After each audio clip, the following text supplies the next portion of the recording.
చర్చలు లేకుండా ఇచ్చిపుచ్చుకున్నట్లు సాగిపోతున్న కూటమిలో మహాసేన రాజేష్ చిచ్చు రేపారా? లోకేష్ ని డిప్యూటీ సీఎం చేయాలని ఎందుకు ప్రపోజ్ చేశారు? పవన్ కళ్యాణ్ పై కోపంతో ఇలా వివాదాన్ని సృష్టించారా? లేదంటే లోకేష్ దగ్గర మార్కులు కొట్టేయడానికి రాజేష్ కథ షురూ చేశారా? ఆయనే అన్నాడా, ఆయనతో ఎవరన్నా అనిపించారా? అసలు మ్యాటర్ ఏంటో, దాని వెనుక లోగుట్టేంటో ఒకసారి చూసేద్దామా మరి?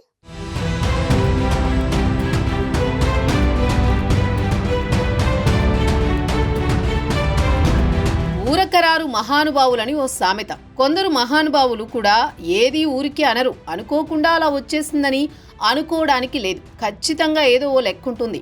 కాకినాడ జిల్లాలో మహాసేన రాజేష్ చేసిన వ్యాఖ్యలు కూటమి ప్రభుత్వంలో అలజడి రేపాయి. రాష్ట్ర వ్యాప్తంగా టీడీపీ నేతలు ఇప్పుడు ఇదే స్లోగన్ అందుకున్నారు. మహాసేన రాజేష్ ఎస్సీ సామాజిక వర్గంలో ప్రధానంగా యువతలో పట్టున్న నేత.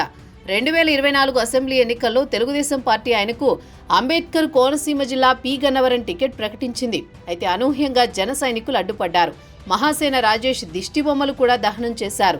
టీడీపీ ఆయనకు టికెట్ ఇవ్వదని ఘంటాపదంగా చెప్పారు. పి గన్నవరం సీటు తమకివ్వాలని జనసేన సైనికులు కూటమి నాయకత్వంపై ఒత్తిడి తెచ్చారు. దీంతో రాజేష్ వెనక్కి తగ్గారు. పార్టీ అధినేత చంద్రబాబు కూడా పి గన్నవరం సీటు జనసేనకు వదిలేశారు. అసెంబ్లీ ఎన్నికల తర్వాత కొన్నాళ్లు మహాసేన రాజేష్ సైలెంట్గా ఉన్నారు. తిరిగి పార్టీ కార్యక్రమాల్లో యాక్టివ్ అయ్యారు. ఈ మధ్య కాలంలో ఆయన ఓ వీడియో విడుదల చేశారు.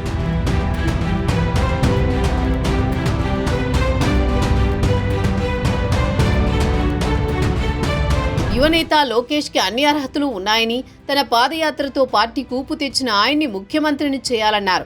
సీఎంగా కుదరకపోతే పొలిట్ బ్యూరోలో చర్చించి నారా లోకేష్ను ఉప ముఖ్యమంత్రిని చేయాలన్నారు.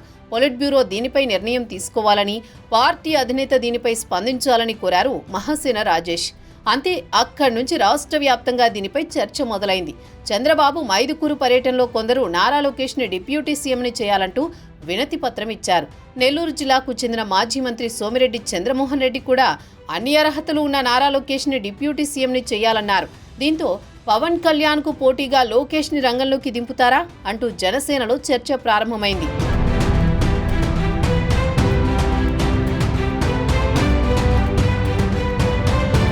నారా లోకేష్ని డిప్యూటీ సీఎంని చేయాలనే నినాదం కాకినాడ జిల్లా నుంచే మొదలైంది.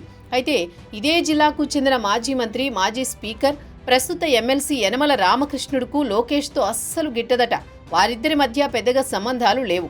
దీంతో ఈ నినాదంపై యనమల ఎలా స్పందిస్తారన్న చర్చ కూడా ఇదే జిల్లా నుంచి మొదలైంది. ఇప్పటికే యనమల కమ్మ సామాజిక వర్గంపై ఆరోపణలు చేశారు. పవన్ కళ్యాణ్ సోదరుడు నాగేంద్రబాబును మార్చిలో కేబినెట్లోకి తీసుకుంటామని చంద్రబాబు ప్రకటించారు. ఇదే సమయంలో ఆయన సోదరుడు మెగాస్టార్ చిరంజీవిని కేంద్ర కేబినెట్లోకి తీసుకుంటారన్న ప్రచారం ప్రారంభమైంది.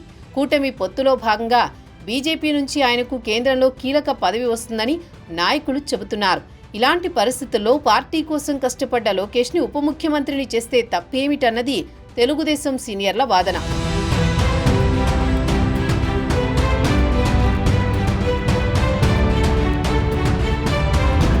2014-2019 మధ్య టీడీపీ అధికారంలో ఉన్నప్పుడు చంద్రబాబు 3 డిప్యూటీ సీఎంలను నియమించారు. 2019లో అధికారంలోకి వచ్చిన వైఎస్ జగన్మోహన్ రెడ్డి తన కేబినెట్లో ఏకంగా 5 ఉప ముఖ్యమంత్రుల్ని చేశారు. కానీ ప్రస్తుతం చంద్రబాబు పవన్ కళ్యాణ్కి ప్రాధాన్యమివ్వాలనే ఆలోచనతో ఆయన ఒక్కరికే ఉప ముఖ్యమంత్రి పదవి ఇచ్చారు. రెండో డిప్యూటీ సీఎం పోస్టు ఇస్తారా? నారా లోకేష్కి పవన్ కళ్యాణ్తో సమాన హోదా కల్పిస్తారా? ఈ డిమాండ్పై నేతలెవ్వరూ నోరెత్తొద్దన్న అధినేత చివరికి ఏ నిర్ణయం తీసుకుంటారో వెయిట్ అండ్ సీ.